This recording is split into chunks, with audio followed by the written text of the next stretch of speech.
السلام علیکم. تو صاحبوں آج کا مسئلہ یہ ہے کہ ہمارے مریضوں کے مرض کی تشخیص نہیں ہو پا رہی. ہمارے مریض لبے دم ہوئے پڑے ہوئے ہیں, ہر جگہ ہاہاکار مچی ہوئی ہے, کر رہا ہوں کہ آواز جگہ جگہ سے اٹھ رہی ہے, بہت پریشانی ہے, بہت بے چینی ہے, نہ اٹھتے چین نہ بیٹھتے چین, مریض لبے دم ہوا پڑا ہے. مسئلہ کیا ہے؟ اوورسیز پاکستانی قابو نہیں آ رہے. جتنا لوگ پاکستان میں ضمیر بیچ کر بناتے ہیں اس سے زیادہ پیسہ تو یہ کم بخت منہ فرنگی کپتان کی کال پہ دان پہ دے دیتے اور پھر بھی اطمینان سے چادر تان کے سوتے ہیں. ضمیر مطمئن ہوتا ہے نا. جن کو پاکستان میں ارض پاکستان میں حشرات الارض سمجھا جاتا ہے, جن کو پیدا ہی شاید کچلنے کے لیے کیا گیا ہوتا ہے ان کی ماؤں نے, ان کے غم میں روتے ہیں, کم بخت ڈرتے بھی نہیں, ان کی آواز بنتے ہیں کیونکہ اپنے ملکوں کے حساب سے کوئی وہ غلط کام بھی نہیں کر رہے, صرف آواز ہی تو اٹھا رہے ہیں, اپنا حق کے رائے دہی استعمال کر رہے ہیں. کریک ڈاؤن کروا دیا, پیسے کی دھمکی دے دی, پاکستان میں موجود ان کے گھر والوں پہ ریڈز پڑوا دیے, ویزے کینسل کرنے کی دھمکیاں دے دی, ووٹ کا حق تک چھین لیا, کوئی بھی چیز کام نہیں آ رہی. ووٹ کا حق چھینا تو بجائے کونے میں ناراض پپو بن کے بیٹھنے کے کہ کہتے سنبھالو اپنا ملک, ہم نے تو ویسے بھی پاکستان نہیں آنا, الٹا مزید جد گئے. جو آپ کے کرنے والے کام تھے وہ یہ کر رہے ہیں, کبھی قیدیوں کی لسٹیں, کبھی غائب افراد کے پیچھے ان کی آواز اٹھا رہے ہیں, کبھی کپتان کو ریلیز کرنے کے لیے کہہ رہے ہیں, اور کبھی پوچھتے ہیں کہ گولی کیوں چلائی. یہی سوال پاکستان میں رہ کے کوئی کر کے دیکھے, اس کی زبان گدی سے نہ کھینچ لی جائے.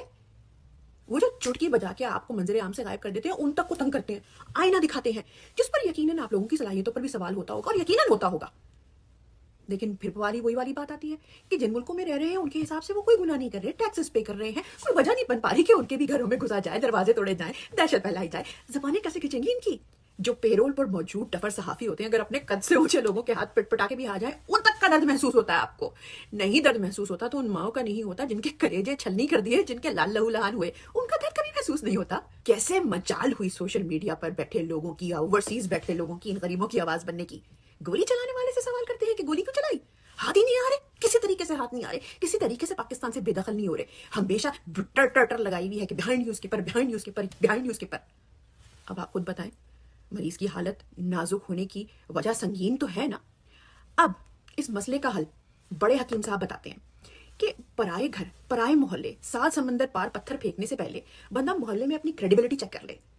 اگر ایک دفعہ پاکستان میں یہ وعدہ کریں, نہ ویگو آئے گی, نہ ڈالا, نہ گھر کے دروازے ٹوٹیں گے, نہ کسی کے کپڑے پھاڑے جائیں گے, باہر نکل کے ایک دفعہ عوام میں عوامی پلس چیک تو کریں کہ عوام میں کتنا درد, کتنی محبت اور کیا جذبات ہیں آپ لوگوں کے لیے. ایک دفعہ اس وعدے کے ساتھ, اور یہ بھی وعدہ کریں کہ مس یوز آف پاور نہیں ہوگا, اس کے بعد عوامی پلس کو چیک تو کریں. بلکہ ہاتھ کنگن کو آرسی کیا, محلے میں بھی کیوں نکلنا. ایک پھکی جو 26 نومبر سے پہلے کی اپنی جو سوشل میڈیا پہ ٹویٹ انٹریکشن کی دیکھ لیں, اور ایک بات کی, سرکار شعور کے جن کی لپیٹ میں اس وقت پورا پاکستان ہے, صرف سوشل میڈیا یا اوورسیز نہیں, بس پاکستان میں بولنے کی اجازت نہیں ہے.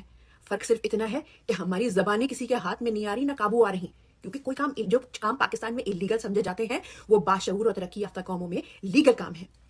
اور جہاں تک ہماری بدتمیزی اور ہمارے مسئلہ کہ ہمارے ساتھ مسئلہ کیا ہے, آپ ہمارا ایکس رے کروا کے دیکھ لیں. اس ایکس رے میں بڑا بڑا لکھا آئے گا بیہائنڈ نیوز کے پر.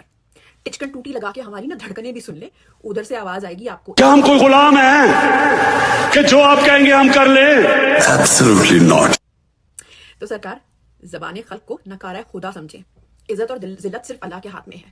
لوگوں پہ کیچڑ اچھال کے, لوگوں پہ انگلیاں اٹھا کے کچھ نہیں ہونے والا. کچھ اپنے گریبان میں بھی جھانکتے ہیں, اور جنہوں نے ہماری خاطر سینوں پر گولیاں کھائیں ان کو اکیلا چھوڑ دیں. اتنے بے حس اور بغیرت تو اوورسیز پاکستانی نہیں. سوشل میڈیا نو کپتان نہ مارے تے وہ نہیں مردا, نہ ہی پچھوں ہٹدا ہے. پاکستان زندہ باد. اور سوشل میڈیا زندہ باد. نوجوان ہمارے سوشل میڈیا کے, میں تو آپ کو خاص سلام پیش کرتا ہوں.